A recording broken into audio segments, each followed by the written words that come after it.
Friends, मैं विकास आप सभी का वेलकम करता हूं। आज क्लास में हम पढ़ेंगे ट्रेन योर ब्रेन सीरीज का नेक्स्ट वीडियो, जिसमें हम सीखेंगे यदि आपके त्रिकोणमितीय अनुपातों की तुलना करनी है तो किस प्रकार से की जाएगी, जबकि आपके पास कोण डिग्री और रेडियन में दिए गए हो। तो पहला क्वेश्चन मैंने बोर्ड पे लिया है साइन 6 डिग्री और साइन 6 रेडियन। इसमें आपको बताना है कि कौन सा त्रिकोणमितीय अनुपात बड़ा होगा।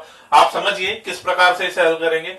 मैं आपको समझा दूं कि 1 रेडियन का मान 57 डिग्री 22 मिनट और 16 सेकंड के लगभग होता है, यदि हम यहाँ पाई का मान जो है 22/7 मानकर ये वैल्यू कैलकुलेट करते हैं।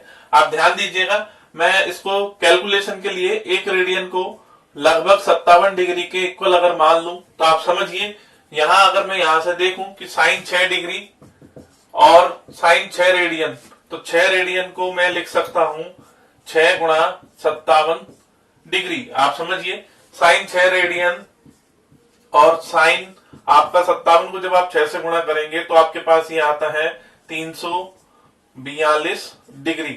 आपको बताना है साइन 6 रेडियन, साइन 6 डिग्री और साइन 342 डिग्री में से कौन सा कोण बड़ा होगा।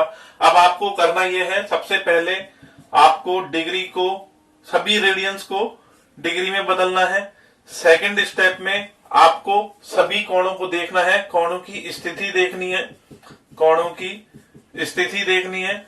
उसके अनुसार थर्ड स्टेप में आपको देखना है कि कोण आपका किस चतुर्थांश में है, और आपको देखना है कि वहां आपका दिया गया त्रिकोणमितीय अनुपात धनात्मक है या ऋणात्मक है। उसके बाद आपको क्या करना है वो आप समझिए। जैसे यहां मैं देखूं 6 डिग्री का कोण मेरा प्रथम चतुर्थांश में आएगा तथा 342 डिग्री का कोण मेरा चौथे चतुर्थांश में आएगा। आप समझिए जब मैं यहाँ 360 से पहले मुझे यहाँ 342 डिग्री का कोण मिलेगा, ये मेरा चौथा चतुर्थांश है, और ये वाला चतुर्थांश मेरा जहां 6 डिग्री का कोण मिला वो मेरा प्रथम चतुर्थांश है। अब आप जानते हैं कि प्रथम चतुर्थांश में साइन आपका धनात्मक होता है, जबकि चौथे चतुर्थांश में साइन आपका ऋणात्मक होता है। अब आपको पता होना चाहिए कि पॉजिटिव वैल्यू हमेशा नेगेटिव वैल्यू से बड़ी होगी, तो मैं कह सकता हूं साइन 6 डिग्री का जो मान होगा वो धनात्मक है और साइन 342 डिग्री का जो मान है वो ऋणात्मक है। आप कह सकते हैं कि ये मान इससे बड़ा होगा, यानी अगर हम इनको वापस उसी में कन्वर्ट करके लिखें तो मैं कह सकता हूं साइन 6 डिग्री का मान साइन 6 रेडियन से बड़ा होगा। यही आपका इस सवाल का आंसर है। अगला सवाल देखते हैं और उसमें हम सीखेंगे आरोही क्रम किस प्रकार से त्रिकोणमितीय अनुपातों का लिखा जाता है। आगे बढ़ते हैं, देखिए बच्चों अगला क्वेश्चन समझिए। आपको sine 2 radian, sine 3 radian, sine 4 radian और साइन 7 रेडियन को आरोही क्रम में लिखना है। आपको इन्हें बढ़ते हुए क्रम में जमाना है। तो आप समझिए, अभी मैंने थोड़ी देर पहले बताया था 1 रेडियन लगभग 57 डिग्री के बराबर होता है। तो हम यदि इन सभी कोणों को डिग्री में बदलेंगे तो ये आपको कुछ इस प्रकार से दिखेंगे। साइन 2 रेडियन का मान साइन 114 डिग्री हो जाएगा, क्योंकि 57 को जब 2 से गुणा करेंगे तो 114 आएगा। इसी प्रकार साइन 3 रेडियन का मान आपका लगभग साइन 171 डिग्री हो जाएगा। 3 रेडियन आपका 57 इंटू 3 से 171 डिग्री के बराबर प्राप्त होगा। साइन 4 रेडियन का मान आपका साइन 228 डिग्री के बराबर हो जाएगा, क्योंकि 4 रेडियन आपका 228 डिग्री के बराबर होगा। और साइन 7 रेडियन आपका साइन 399 डिग्री के बराबर होगा, क्योंकि 1 रेडियन आपका 57 डिग्री है, तो 7 रेडियन को जब आप बदलेंगे तो आप देखेंगे ये आपको 399 डिग्री के बराबर प्राप्त होता है। तो अब आप समझिए, हमने अभी बताया था कि पहला स्टेप हमारा यही होता है कि सभी रेडियन वाले एंगल्स को हम डिग्री में कन्वर्ट करते हैं। सेकंड स्टेप में हम देखते हैं कोणों की स्थिति। तो कोणों की स्थिति समझिए, आप देखिए सबसे पहले 114 डिग्री का कोण मेरा दूसरे क्वाड्रेंट में आएगा, दूसरे चतुर्थांश में आएगा, क्योंकि यह 90 डिग्री के बाद तथा 180 डिग्री से पहले आता है। तो मैं कह सकता हूं 114 डिग्री का कोण दूसरे चतुर्थांश में आएगा। 171 डिग्री का कोण आपका ये भी दूसरे चतुर्थांश में आएगा, क्योंकि यह भी 90 डिग्री के बाद तथा 180 डिग्री से पहले आता है। 228 डिग्री का कोण आपका तीसरे चतुर्थांश में आएगा, क्योंकि यह 180 डिग्री के बाद तथा 270 डिग्री से पहले आता है। और 399 डिग्री का कोण आपका पहले चतुर्थांश में आएगा, क्योंकि जब आप एक चक्कर 360 डिग्री काट कर वापस आएंगे तो यह आपको पहले चतुर्थांश में प्राप्त होगा 360 डिग्री के बाद और 450 डिग्री से पहले। तो आपको समझ में आया होगा कि मेरे कोणों की स्थिति क्या है। 114 डिग्री का सेकंड क्वाड्रेंट में आएगा, 171 डिग्री भी सेकंड में आएगा, 228 डिग्री थर्ड क्वाड्रेंट में आएगा और 399 डिग्री आपका पहले चतुर्थांश में आएगा।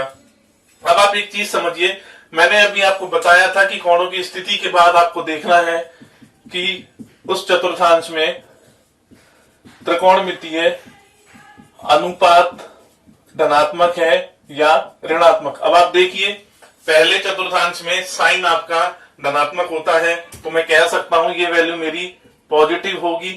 दूसरे चतुर्थांश में भी साइन मेरा धनात्मक होता है तो ये मान धनात्मक होगा और दूसरे चतुर्थांश में 114 डिग्री के कॉरेस्पॉन्डिंग ये मान भी धनात्मक होगा। लेकिन 228 डिग्री का कोण मेरा तीसरे चतुर्थांश में आता है जहां साइन मेरा नेगेटिव होता है। तो आप समझिए, साइन आपका नेगेटिव है तो मैं कह सकता हूं जब पॉजिटिव और नेगेटिव वैल्यूज की कंपैरिजन हम करते हैं तो सबसे छोटा मान हमें नेगेटिव के कॉरेस्पॉन्डिंग प्राप्त होगा।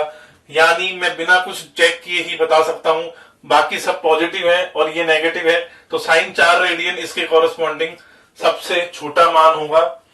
आगे हम बाकी कोणों की तुलना कैसे करेंगे उसको समझने के लिए आपको चौथा स्टेप समझना होगा कि आपको सभी कोणों को 0 डिग्री से 90 डिग्री में कोणों को बदलना होगा।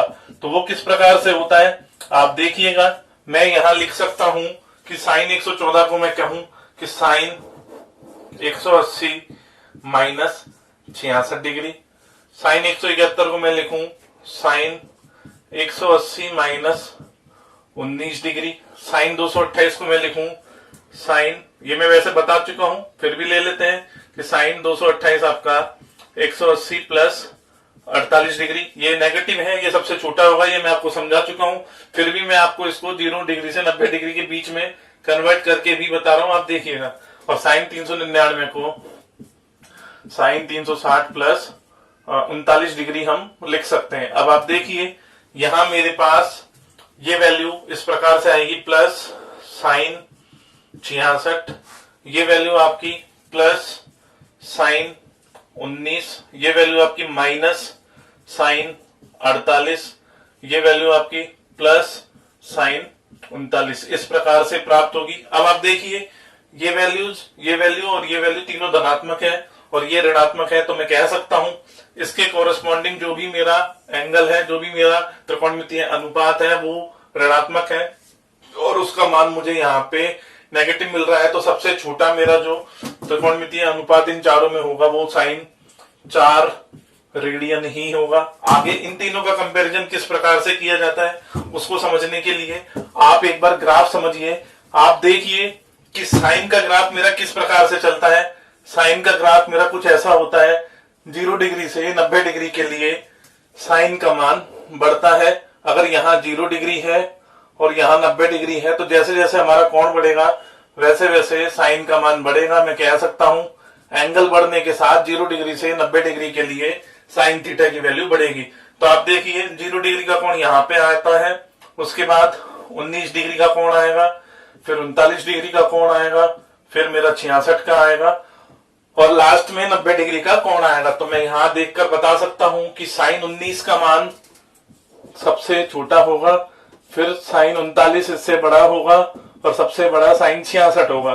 तो आप देखिए मैं अरेंज करके लिखूं तो ये वाला कोण मेरा सबसे छोटा कोण होगा, इससे बड़ा कोण मेरा ये वाला कोण होगा, इससे बड़ा कोण मेरा ये वाला कोण है और सबसे बड़ा ये वाला कोण है। अगर मैं इनके कॉरेस्पॉन्डिंग जो मेरे एंगल्स रेडियन में थे उनको इस ऑर्डर में लिखूं तो आप देखिए साइन माइनस साइन 48 के कॉरेस्पॉन्डिंग साइन 4 रेडियन सबसे छोटा है, उससे बड़ा मेरा साइन 19 के कॉरेस्पॉन्डिंग साइन 3 रेडियन होगा, इससे बड़ा मेरा साइन 39 के कॉरेस्पॉन्डिंग साइन 7 रेडियन होगा और सबसे बड़ा मेरा साइन 66 के कॉरेस्पॉन्डिंग साइन 2 रेडियन का कोण होगा। आप देखिए यहां से मैं देखकर बता सकता हूं कि कोण बढ़ने के साथ साथ साइन का मान भी बढ़ता है।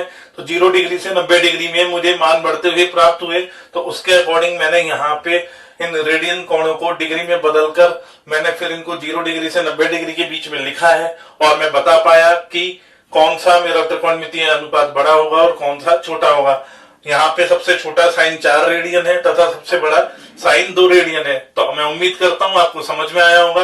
एक बात मैं आपको बता दूं कि ये कन्वर्जन मैंने किस प्रकार किया है, इसे समझने के लिए मैंने आपको डिस्क्रिप्शन में एक लिंक दिया है जिसमें मैंने बेसिक ट्रिग्नोमेट्री का वीडियो डाला हुआ है। आप उस लिंक को देखकर समझ सकते हैं। मैंने आपको वहां डिटेल से बताया है कि त्रिकोणमितीय अनुपातों का परस्पर परिवर्तन कैसे किया जाता है। आगे बढ़ते हैं और मैं आपको असाइनमेंट क्वेश्चन देता हूं। तो बच्चों ये दोनों क्वेश्चन आपके असाइनमेंट है, आप इन्हें घर पे खुद से ट्राई कीजिएगा। यहाँ पे आपको एक हिंट की जरूरत पड़ेगी, वो मैं आपको बता देता हूँ कि 0 डिग्री से और 90 डिग्री तक कॉस की वैल्यू आपकी घटती है, यानी कॉस थीटा का मान 0 डिग्री से और 90 डिग्री तक आप चलते हैं तो वह मान घटता हुआ जाता है।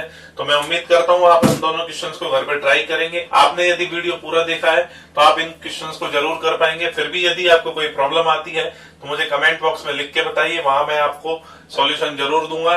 जिन्होंने मेरी ट्रेन योर ब्रेन सीरीज की पिछली वीडियोस को नहीं देखा है वो डिस्क्रिप्शन में जाइए, वहां मैंने प्लेलिस्ट का लिंक दे दिया है। आप उन सभी वीडियोस को देखिए क्योंकि इस सीरीज में मैं आपको नए नए कॉन्सेप्ट्स बताता हूं जो आपके लिए जानना जरूरी है कॉम्पिटिटिव एग्जाम्स की तैयारी करने के लिए।